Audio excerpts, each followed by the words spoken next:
If you're new here, welcome in, and if you know me, welcome back. And I know that we're really deep into the NBA offseason, but the content never stops. And guys, I think I'm going to have some good news to share with you guys within the next couple of months.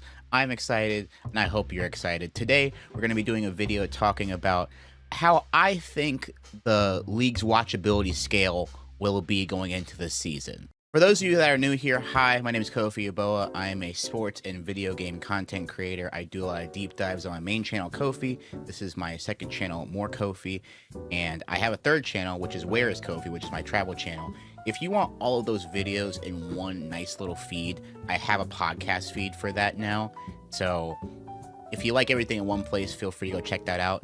And please give me 5 stars. I feel like please give me 5 stars. I think I'm a 5-star content creator. At least 4. Anyway, not the point. Let's get back to the video. All right, so the tiers we have for today are Steve Nash and Chris Paul must-see TV. We have great basketball here. Pistons, it's a good time. Could be way worse. It's bleak out here, man. And then we have Shadow Realm Hoops. Now, the reason why I put the Detroit Pistons as its own tiers because I'm a Pistons fan, and if it was up to me, I would put them in the Steve Nash and Chris Paul must-see TV. But in the spirit of fandom, I will definitely just see myself out and just be like, yeah, I'm a Pistons fan. I'm going to be watching like a lot of their games regardless. So I want to talk about other teams here. But if it were up to me, I'd put Pistons basketball. I'd put that in great basketball here. All right, let's move on. First up this year, we had the Washington Wizards. Now, last year, I probably have them in it's bleak out here, man, or it could be way worse. I think that Wizards basketball is going to be a good time. I think it's going to be a good time. Think about this. You got AJ Devonta, you got Trae Young, you have Anthony Davis, Bub Carrington, Bilal Coulibaly, you have Trey Johnson.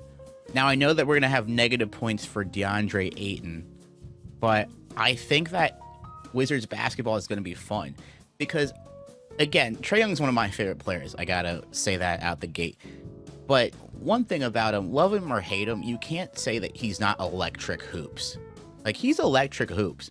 Now, I won't say that this is going to be great basketball here because this Wizards team is going to be still getting used to each other. I know a lot of the young guys have played with each other. We also have Will Riley, who's underrated as well. But I think that with Devonta, Trae Young, and Anthony Davis, it could be way worse. I don't know if it's a good time yet, but I really do think that it could be way worse, right? Warriors. I'm going to put Warriors and it could be way worse, right? I think that the reason why is only because of Steph Curry. And Steph Curry is the only thing keeping them from Shadow Realm Hoops. It's not even bleak out here. It's the actual Shadow Realm for Golden State. And I know that Steph Curry is good basketball, good. It's always good when he catches fire or whatnot. But anytime this season when he does that, I'm just going to be sad at the fact that they're not going to have a good team around him. And this has been stemming from years and years of front office ineptitude and moves that just did not work out, right? Whenever I see a Steph Curry 40 ball, I'm just going to be like, dang, they really did pick Wiseman. Or dang, Jordan Poole did get punched in the face. Or dang, that Jonathan Kuminga situation really went south, huh? Like, I think that Warriors, it's kind of bleak, but Steph Curry is really holding them up. So that's why I'm going to put them in the it could be way worse tier. Also, if Steph Curry is not playing, it's Shadow Realm Hoops. Straight to Shadow Realm Hoops, man. I'm not trying to turn in and watch Pods and Draymond Green play basketball. I'm not going to tune in for that, all right? There's so much competition here in the league, all right? It's all basketball at the end of the day, don't get me wrong, but dang. Minnesota Timberwolves. I'm going to put this at Steve Nash and Chris Paul must-see TV off of the strength of LaMelo Ball and Anthony Edwards alone. I think it's going to be must-see TV, both on the court and in the press conference interviews. Dude, I am so glad that LaMelo Ball is going to be able to get this national TV audience this year. It's something that he really hasn't had when he was with Charlotte for a number of reasons. One, the NBA hasn't really given Charlotte the visibility over the years, and a lot of it's warranted because Charlotte was basically the doldrums for a little bit, for a lot of it. But I think that LaMelo Ball being able to perfectly set up Anthony Edwards. Anthony Edwards is one of the best high flyers in the league, one of the best scorers in the league, one of the most fun, explosive scorers in the league. And you pair that with LaMelo Ball, one of the best passers in the game, and also one of the wildest flamethrowers in the league we have today, if not the wildest flamethrower. Like, he basically plays how he played in high school at Chino Hills. It's a little bit of a watered down version, but just a little bit. Sometimes I'll see him make a play and I'm like, oh, that's the Chino Hills in you, dude. So, no, this is Steve Nash and Chris Paul must-see TV. If they're both on the court at the same time, I will be tuning in. And I think that this team's genuinely going to be good. I think, I don't know what their ceiling is. I know they still have San Antonio and Oklahoma City out there. But if the Timberwolves get the number 3 seed, if they're able to usurp Denver for that, I think that's a really successful regular season. Next up is the Thunder, and I know a lot of you guys are going to be complaining about the SGA fouls thing, whatever. It's still must-see TV. This team is just a wagon, dude. One day we're all going to look back, and be like, man, SGA really was him, huh?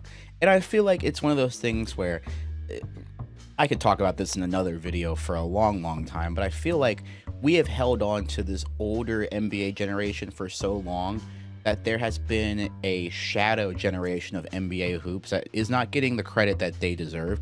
We still hold on to the nostalgia of LeBron, Kevin Durant, James Harden, Steph Curry, Russell Westbrook, DeMar DeRozan. They're all still in the league. But then we have a generation of elite hoops in Jokic, Giannis, and SGA. I'm gonna put those 3 together, even though it's not exactly the same. But it's a group of players that have been in the mainstream shadow of popularity in terms of the fact where people would rather see LeBron and Steph on Christmas Day versus like SGA or whatnot. But SGA is so fun to watch. When he's like, I know the foul baiting thing is wild, but that's not even an SGA fault. I don't blame any NBA player that resorts to foul baiting. I blame the referees for not wisening up to it, because this has been an ongoing issue for years, and there have been some seasons where NBA refs or the officials have been like, oh yeah, we're focusing on this, and then they'll only apply it to like the biggest offenders. So one time they were like, oh yeah, we're gonna get rid of this rule, and it was just strictly aimed at Trae Young, but then everyone else could still do it. It's baffling. This is an internal referee thing. I think the Thunder are still one of the most fun teams to watch in the league, whether it's Jared McCain, Alex Caruso, Chet Holmgren. And I know that we meme Chet Holmgren a lot as well, but he's still one of the best rim protectors in the league.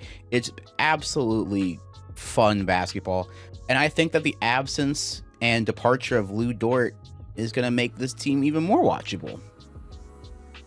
I know that a lot of NBA fan bases did not like Lou Dort because of how he played. He basically plays football out there, but he's not there anymore. So, hey.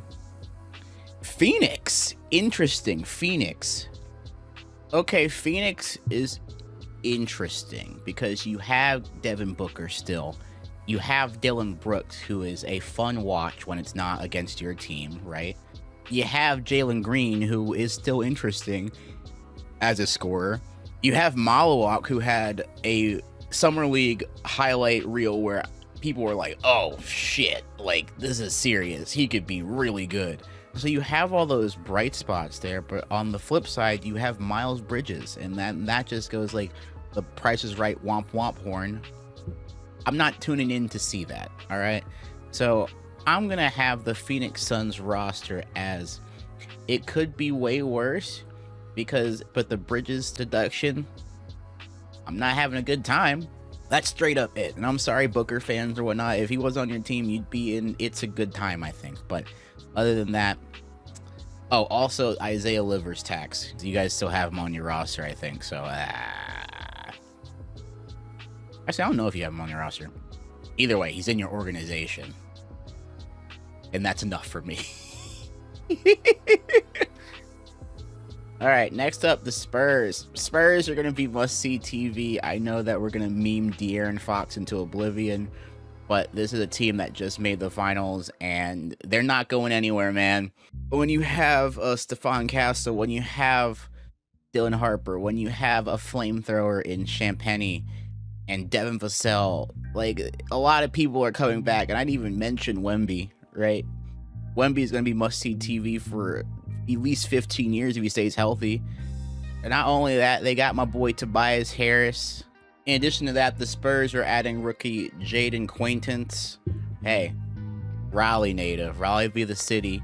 So they got even more nightmarish on the defensive end, which is a scary thing.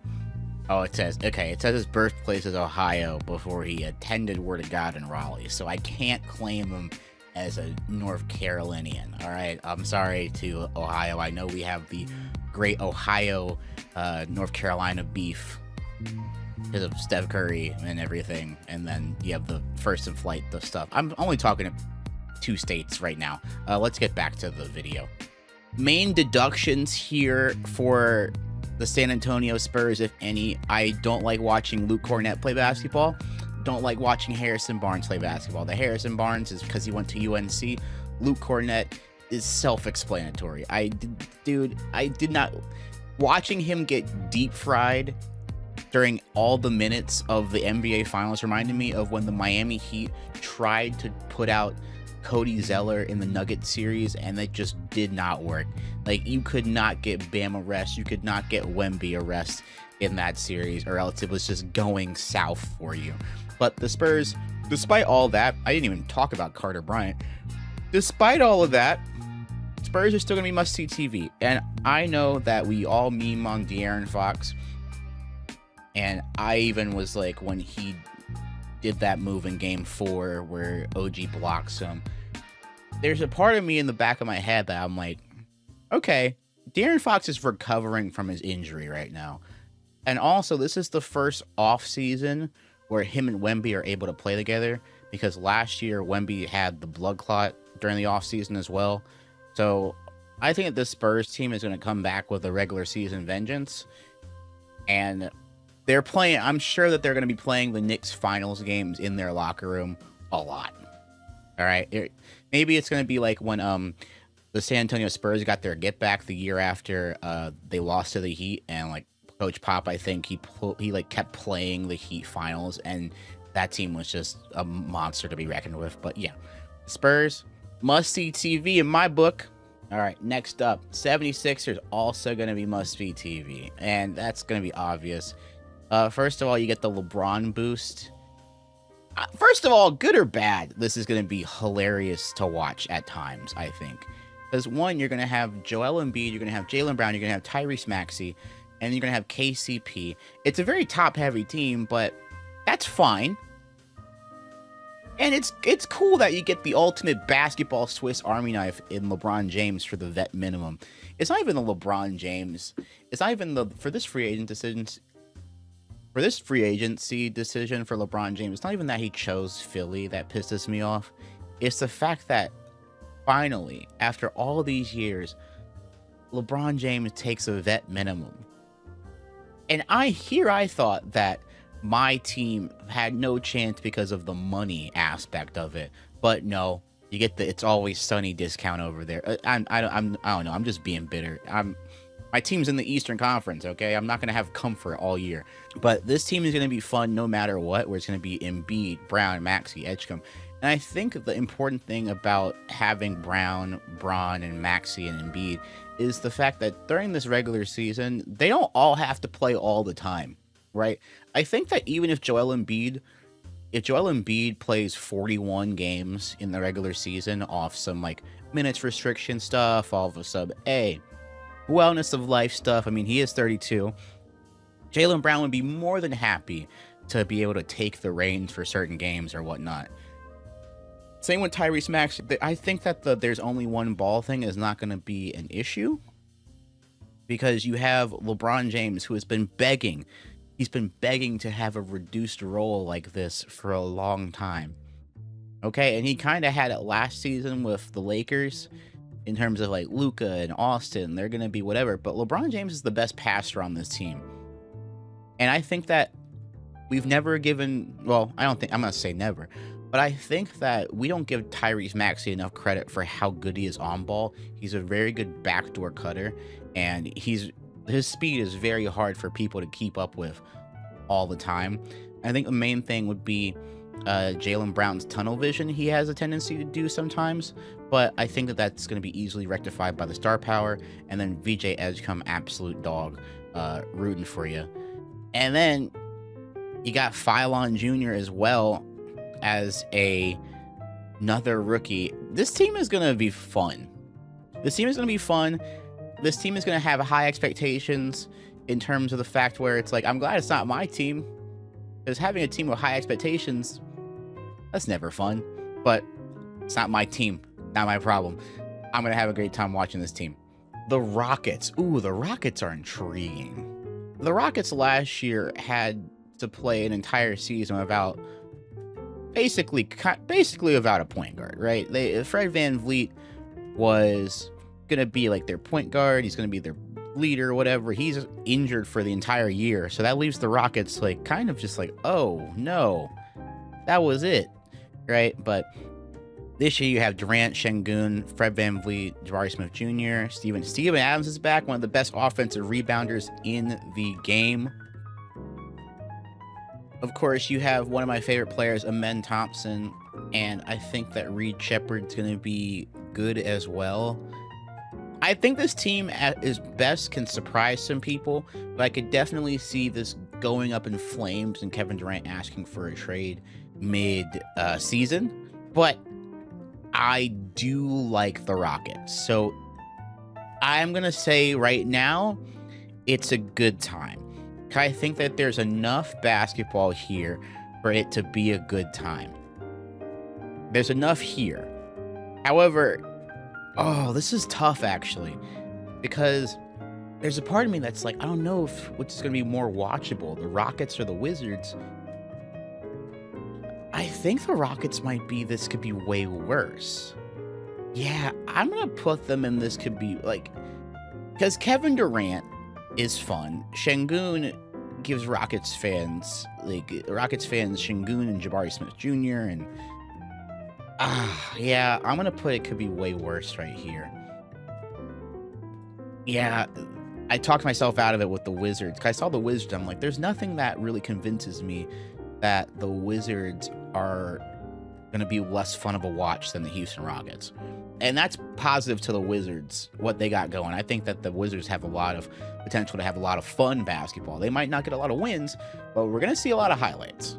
A lot of Trae Young lobs are going to be thrown. This could change later, but I'm not sure. The Raptors. Ooh, that is a fascinating one. Now, this one's going to depend on the whole Kawhi Leonard investigation. So basically, I think that the Raptors is going to be great basketball here because I think Kawhi Leonard and Scotty Barnes, dude, Scotty Barnes being able to play a whole season with Kawhi Leonard and potentially learn from him is absolutely terrifying. And I don't think that we're talking about this enough because we're currently talking about the Kawhi Leonard scoreboard thing. Did he plant some trees or not? Or I don't know. It's hard to follow. But I think that as much as I love Brandon Ingram, I think that Kawhi Leonard is going to be an easy upgrade. The Grady Dick experiment hasn't really done anything yet or at all, so he's getting shipped to the Clippers potentially. Well, most likely. I think that getting Kyle Anderson is going to be fun for the Raptors as well, but I don't think this Raptors team is going to be like a contender with this right now. This year, but I wouldn't be surprised if they have like a really big leap. I mean, they had a really impressive, even though they lost in 7, they still took the Cavaliers to 7 despite Brandon Ingram shooting tour dates for the entire playoffs. So I wouldn't be surprised with this Raptors team. I think it's going to be fun. And they might not get the amount of national TV games they deserve, but I think they're going to be playing some great basketball. If not anything, it's going to be through Scotty Barnes and Kawhi Leonard. Dude, I think it's going to be so much fun. I'm sorry. If I'm wrong, I'm wrong. I can be wrong. Before we continue this video, I just want to say thank you for watching and supporting this channel, and please subscribe to my main channel. We're trying to get to 150,000 subscribers by the end of the year. Let's do it. I know we can. Also, the best way to support me is to sign up for Nebula. Now, Nebula is a streaming service made by some of the best content creators in the business. You'll be able to get access to my long-form, highly researched, highly thought-out videos early, ad-free, and sponsor-free. If you sign up with the link in my description, you'll be able to get 50% off a yearly subscription to Nebula. Everyone wins. Thanks, y'all. Nets. Ooh, I'm gonna put them under. It's bleak out there, man. I don't think it's gonna be Shadow Realm hoops. The only reason why I will be tuning in is because the Nets have $73 million tied this season to Michael Porter Jr. and Julius Randle, and at the least they're gonna get some shots up. It's gonna be bleak, but I think that having those two, I'm half memeing, but I think that this Nets team, you're going to look at it and be like, okay, the future is not through Porter and Randall. What is our next moves, right? Because they still have a lot of pieces on the board in terms of they have Danny Wolf, they have Dioman, they have... It's kind of bleak. Yeah, it's kind of bleak. I'm not going to lie. It's not the Shadow Realm, though. I can at least... The thing is that one thing about me, guys, is that I'm not a rational NBA League Pass watcher. I hope you guys have picked up on that. If I want to watch two shot chuckers, I will. Dallas Mavericks. Now, Dallas Mavericks is very interesting because I still think that I don't know what their plan is long term, but I think that between Kyrie and Cooper Flag, that it could be way worse. I'm not entirely excited to still tune into a Dallas Mavericks game at this time. I don't know if Kyrie is going to get traded or what. They did get Santi Aldama. They did get Ricochet. They did get Marcus Sasser, who I think Marcus Sasser, if anyone's going to be able to have like another step to their career, I think it's Marcus Sasser. He was so fun with the Pistons, but he was never able to crack the roster. That was never going to happen regardless, but I do think Cooper Flag is going to be fun enough. Is Cooper Flag fun enough for it to be a good time compared to all the teams that we have here? We're going to answer that a little bit later, but for now, I'm going to have them at it could be way worse. I think that the Mavericks, they're out of the Shadow Realm in the shadow of the Luka trade. Of course, we still can't mention the Mavericks without that at this time. And there's some fun spots here. It's not entirely bleak. It could be way worse. I'm gonna have them behind the Warriors. Next up, we're gonna have Orlando Magic. That's interesting. I'm gonna have Orlando Magic. This might surprise y'all. I'm gonna have the Orlando Magic as it's a good time. I know this sounds crazy. This is going to sound mad crazy right now. But I think that the Magic are going to be a good time. And I think that's because of their new coach. Now, I know the Detroit Pistons and the Orlando Magic really had a slugfest for that first round. And I am conditioned to not like the Orlando Magic because of Cole Anthony diving into Jaden Ivey's leg back in the day. But Cole Anthony is no longer in the league, so I can erase that. I think my thing here is that while I really like Franz, Paolo's cool, Bane's a knucklehead, but he's still a good basketball player, and I was very high on Jalen Suggs coming out of the draft back then. Like, I was like, I want Jalen Suggs pick 4 to the Raptors. Yeah, don't listen to me. I would have gotten potentially fired. But I think that with a new coaching mentality, new coaching atmosphere. Also, last year, Franz, Paolo, and Bane did not play a lot of games together, all three of them, I don't think. right? It's always like one of them was going to be hurt, okay? I think that this team Jamal Mosley wore out his welcome with this team. And now, do I look at this team and think that they can, like, they're not going to outshoot some teams yet, but I do think that this team is going to be better than we think, right? When we were facing them in the playoffs and we were just sitting there being like, dude, this is not an 8 seed, bro. This is a core that like spent limited time together, and they're not they were not a direct mirror match of the Pistons, but it was one where I'm like, I respect how you guys play. And I really do think that a new head coach being able to get 2 all-star caliber players under the age of 25, I think it's going to be a good watch. I think it's going to be a good time. I have nothing but positive things to say about the Magic. I think that there's enough talent here, and there's enough identity here in this team for it to be a good watch. You might call me crazy in a couple of months. I might be wrong, but I have a feeling. The Lakers, interesting. I'm going to put the Lakers also in it's a good time. I personally, as someone that lives out here in LA and has to be subject to a lot of Lakers games, even when they're blacked out in my location because of how dumb that works, I like Luka.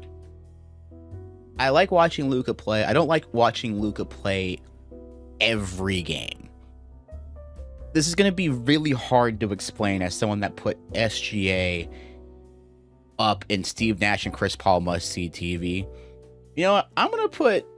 Ooh, it's different. I really like watching Austin Reeves play. I really like watching Luka play. I don't know how this Lakers team beyond them is going to look. I mean, they're going to get Walker Kessler. They're going to get Quentin Grimes. They're going to get Colin Sexton. Like, I think that they're going to be fun. It's going to be a good time. I don't know how many games I want to tune into, but like seeing their Sports Center segments will be fun. I know this is a really weird nitpick from them. I just don't know. But I do think that this Lakers roster, compared to last year, it's clear that this Lakers roster really wants to tailor themselves around Luka and Austin Reeves. Now, whether they did a good job of that remains to be seen, and that will also really affect my watchability with them. Because if it's not up to par, I'm going to be like, y'all have fun. All right? I think it's going to be a good time. Most of the time. It's going to be a good time most of the time. For me, it's not even the Luka foul baiting stuff. It's the complaining. It's the constant complaining. That's the thing. Where it's like, and I know that a lot of stars complain to the refs and stuff, but with Luka, it just feels like a whole nother level to one where I'm like, man, I'm not having fun. I don't know. Maybe it's just a personal thing here, but I'm gonna put them at it's a good time. The Knicks, I'm gonna put them at great basketball here. It's a matter of if they're must-see TV or not. You know, I'm going to put them in must-see TV out of respect for them winning the championship. It's cool that they were able to keep a lot of their core together in terms of Towns, Brunson, and if they extend Towns, remains to be seen. I know that James Dolan is desperately trying not to go over the second apron. But, yeah, I think that they're fun.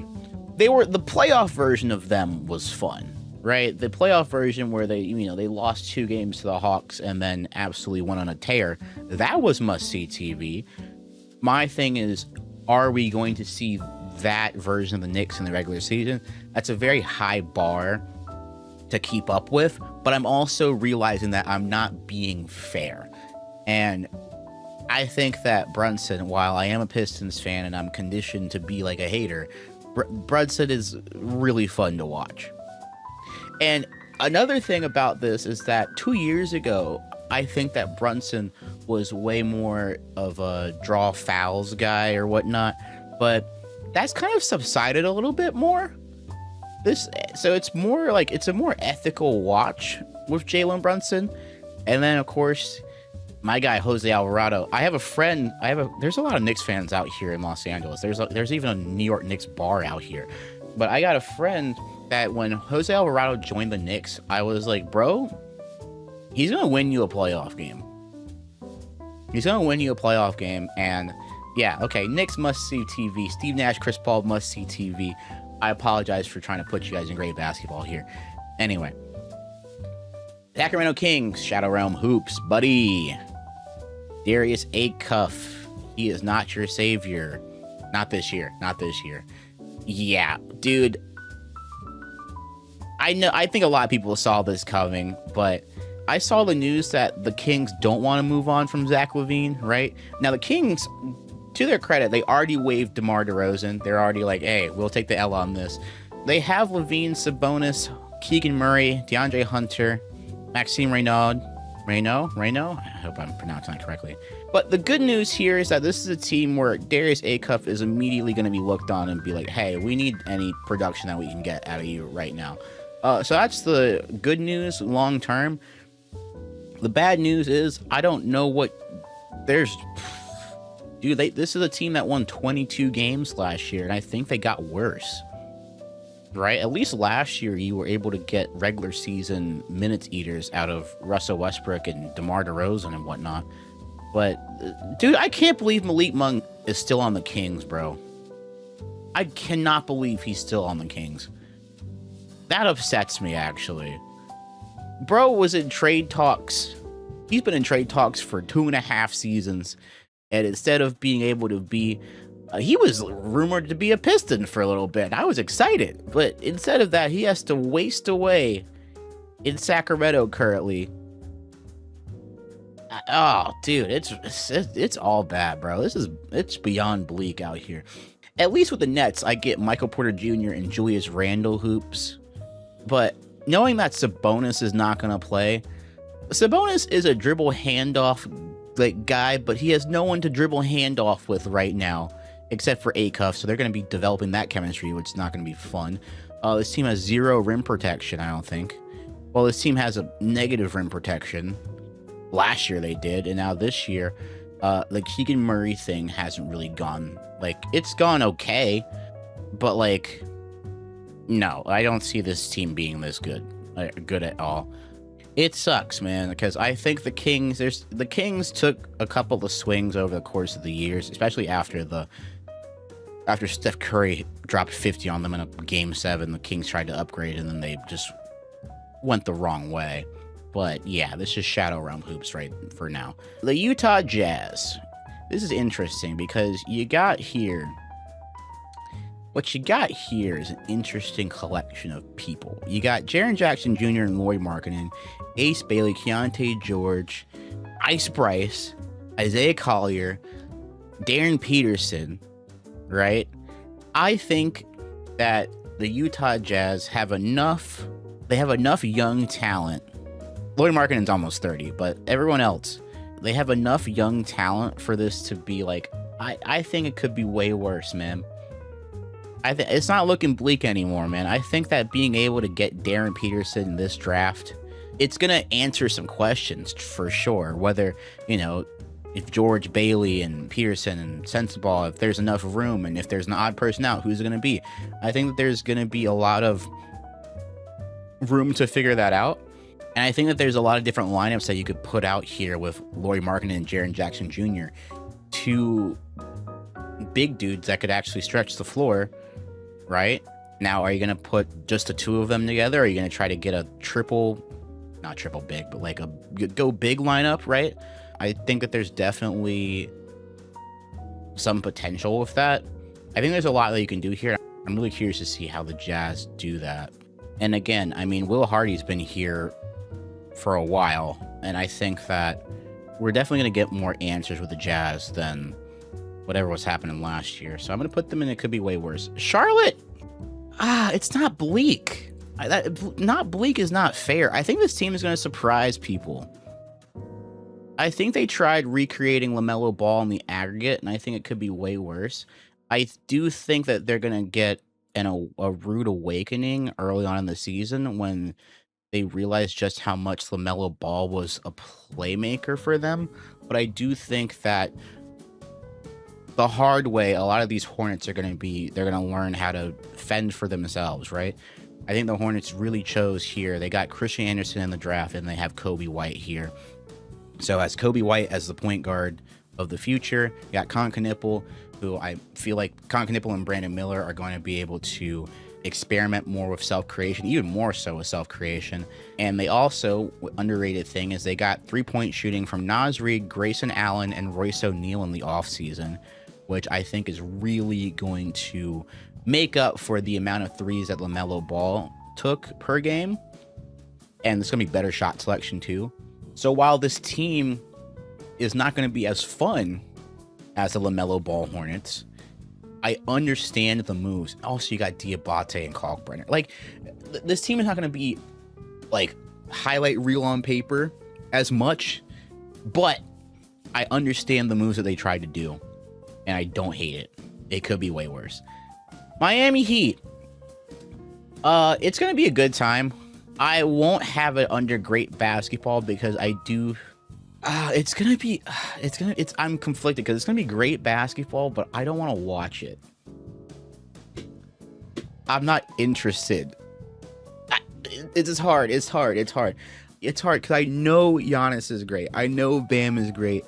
I have never had fun watching Giannis play basketball all the time. Does that make sense? Like, if I had to watch 41 games I would not be having a good time. That's where I'm like, I don't know, man. This is just my, and maybe it's my Heat culture bias showing. I don't know, man.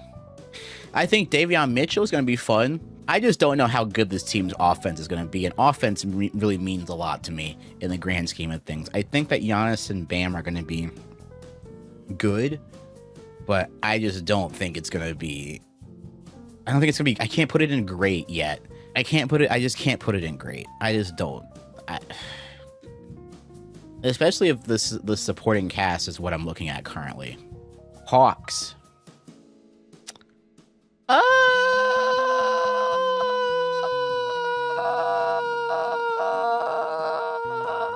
think it's gonna be a good time.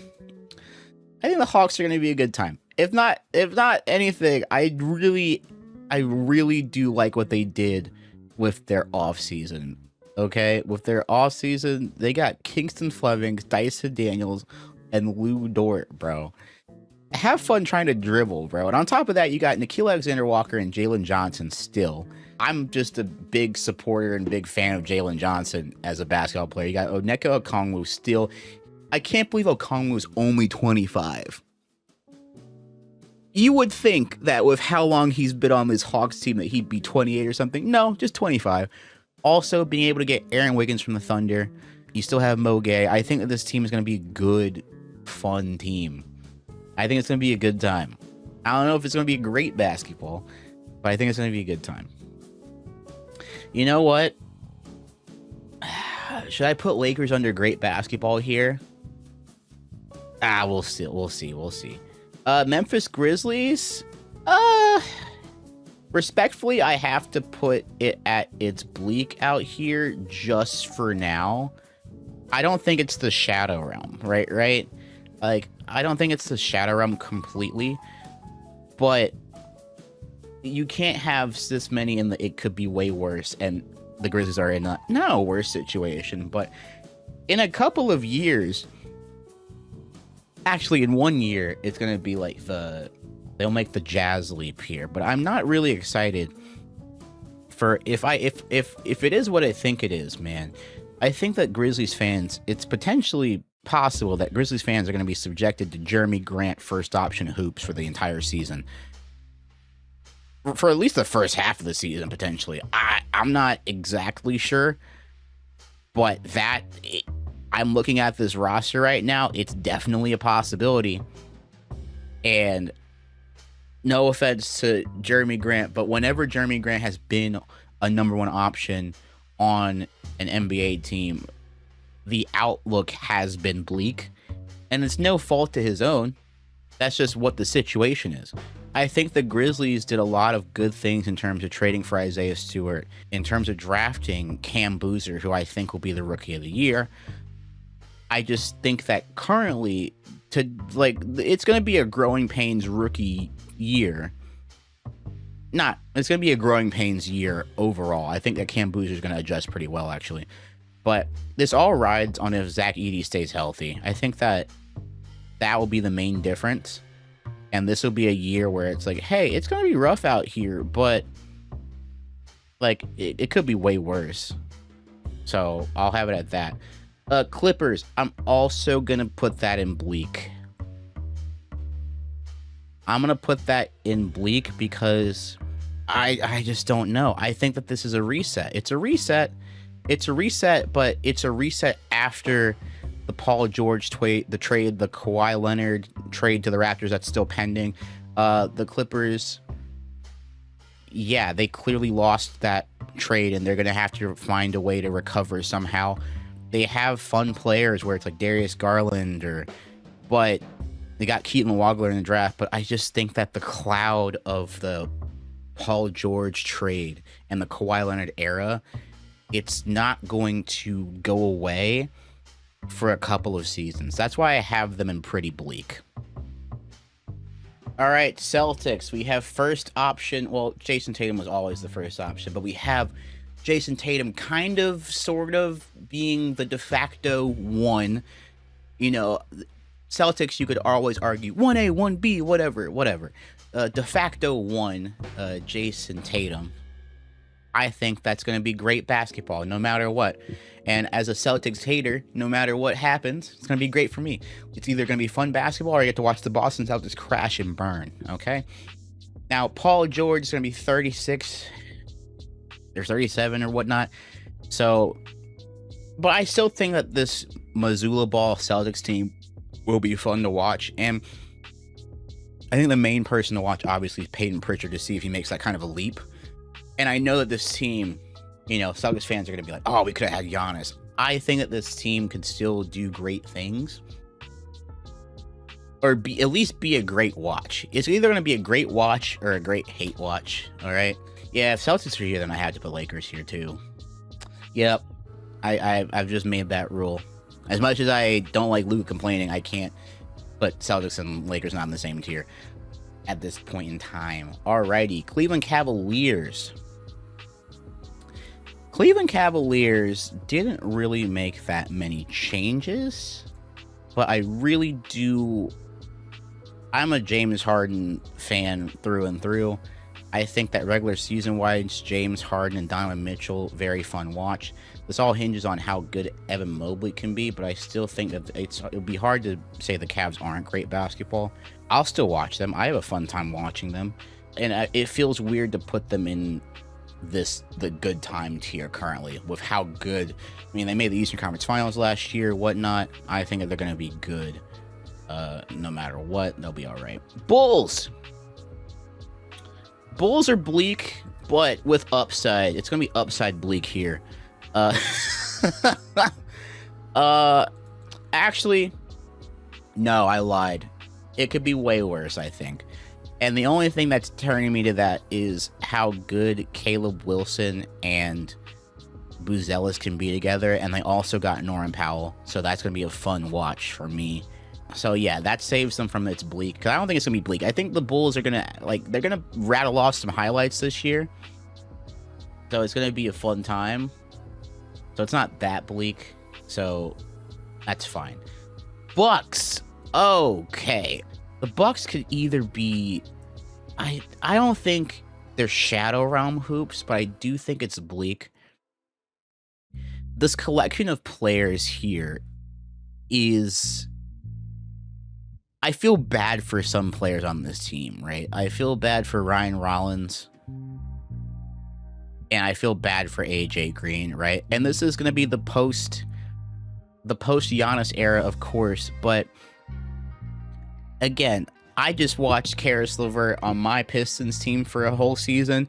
He's on the Bucks now. Y'all have fun with that. We sure did not. When you add to the fact Kyle Kuzma, Kevin Porter Jr., yeah, it's bleak, bro. I don't. Now this team could for sure. They could for sure outplay their predictions. For sure. That's fine. They could do that. But I really doubt it. I really doubt it. So, and it's just not a team I'm going to tune in to watch. This is not a collection of players I'm going to, like, be running to the TV to turn the TV on for. That's just not going to happen. Portland could be way worse. I think Portland could be way worse. And a lot of this hinges on the fact that we got Scoot, we got Donovan Clingan, who I'm a huge fan of in the NBA game. You got Lillard, you got Ja, and you have Drew Holiday. So you have 4 guards. I'm really interested to see what happens with them. I'm really interested to see what happens. And then, of course, you have Shaden Sharp, who can jump out the gym. The negative here would be Denny. I don't like watching Denny play basketball. We talk a lot about free throw, like, foul merchants or, like, foul baiters. Denny, when there was a Pistons game against us last season where he shot, like, it felt like 16 to 18 free throws, and I was like, come on, bro. He had a better whistle than Cade, and it truly pissed me off. Let me see if I can find that game, actually. Yeah, bro. All right, December 5th, 2025, Portland versus Detroit. Denny had 15 free throws, and it was an away game. That pissed me off so much, bro. We talk about the SGAs and the Lucas in terms of foul baiting and whatnot. Denny is he's actually, it's Denny and Jimmy Butler, in my opinion, are the two where I'm like, bro, y'all be really out here drawing them fouls, and it's annoying, right? It's annoying. It could be way worse though. Could be way worse if you're a Blazers fan. Pelicans. I'm gonna put this in bleak because I don't know what the fuck they're trying to do this year. The Pelicans' offseason moves were nothing, basically, right? And I understand the Pelicans looking at their roster and being like, okay, there might not be a chance that we can do any better, but the whole thing here is you have a collection of players that I'm just like sitting here being like, okay, Derek Queen, Zion Williamson, Jordan Poole. I think that Derek Queen is saving this team from Shadow Realm hoops. I think he's very fun to watch. I think Jordan Poole is one of the worst contracts in the league. He was getting DMPs last year, and he's owed like $34 million this year. DeJounte Murray's coming back. I understand that this team, there are enough pieces here that can trick a front office into being like, yeah, we have a pretty good thing going. It's only unfortunate that they weren't able to completely play together. But then you look at the roster and you're just like, oh man, they should trade some of these pieces, bro. We're going into year 8, I think, with Zion. We're going into year 7. Actually, no, if you count the injury year, we're going into year 8 with Zion Williamson. And I know he's still 26, but like it's getting harder and harder to like justify keeping every piece that you have. Herb Jones is still here. It's getting harder and harder to just justify this. And I'm sorry. That's all I got. I thought that Trey Murphy was going to be traded by now. I thought that the Pelicans were waiting on LeBron James to make his decision, and then they would trade for Trey Murphy, but I don't think that's happening. But I wouldn't be surprised if the Pelicans are big sellers at the deadline. I just don't see this team doing anything here in the West. That's about it. I don't like Denver. It's great basketball, man. It's great basketball. I don't care. I love watching Jokic play. I love watching Jamal Murray play. I know this team is not the team that it once was, and I don't know if they're going to keep Peyton Watson or not, but watching Jokic play is instantly like, you know what? It's so close to must-see TV for me, but I don't want to do that right now. It's so close. Actually, yeah, I do. It's must see. They have the number one offense last year. That's must see TV in my book. So that having Jokic is good. Like it's always gonna be something that I want to watch. Last but not least, Indiana Pacers. I'm gonna put the Pacers at great basketball here, and the reason why I'm gonna do that is because I really do think that Tyrese Halliburton is gonna come back with a vengeance, honestly.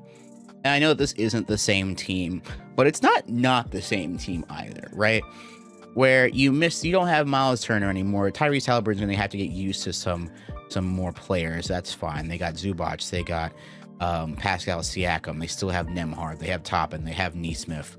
Like, I think that this team, they got Kelly Oubre, like they're gonna be able to make it work, and I think it's gonna be fun basketball. And as we all know me, I love a fun passer. It's always a fun thing for me. I love a fun passer. And that is why I'm looking at the Wizards and being like, it could be a good time. You could call me crazy. I think that I'm thinking about Trae Young's passing on this Wizards team, especially to Alex Sarr and Anthony Davis. I think we're going to have a good time, guys. Wizards fans, I didn't think I was going to end the video being like, it's gonna be a good time, but could be a good time actually. Rockets, I will say it could be way worse because last year they had a dysfunctional offense and you had the Kevin Durant thing, and then the team looked way more out of sorts and whatnot. So that's why I think they're gonna stay there. But yeah, I'm pretty happy with this list. I don't hate this. I don't hate this list, but yeah, guys, let me know what you guys think in the comments. I'm sure you're gonna disagree with me at certain points, but I'm sure I probably made some mistakes here. This is about an hour of raw footage, so there's probably some stuff that I messed up. But let me know, guys, what do you think I got right and what do you think I missed? I'll see you guys later. Bye. As a longtime content creator, I consider myself a student of the game. I love nerding out and being constantly entertained and inspired by some of the best creators and projects in the space. It doesn't matter the genre. For example, one of my favorite sports creators, Mapify, has a series called Beyond the Bleachers. They break down the correlation between the geography and impact of stadium locations all around the world. Episode 1 compares European football stadiums to American football stadiums. Episode 2 examines the size and age of stadiums between Europe and North America, while Episode 3 explores the diverse cultures that stadiums foster. It's a riveting commentary that answers a lot of questions I had about stadium location choices and how it subliminally affects us as fans. Beyond the Bleachers is a show original to Nebula, the creator-owned streaming service that I am very proud to be a part of. It is the home of incredible content from some of the best creators in the world, and is the sponsor of this video. The best way to support me is by signing up for Nebula with my link. There are multiple plans that you can do to help support me. There's the one-time lifetime payment of $300, where you get Nebula forever. But if you want to go year by year, that's more than fine too. With my link, you can get a special discount for the annual plan while supporting me directly in the process. A nice portion of that money will go directly to me as long as you are subscribed. That helps me with the consistency and quantity of the content that you'll get from me. Support me and the many other awesome creators today by signing up for Nebula today. Thanks for watching, y'all.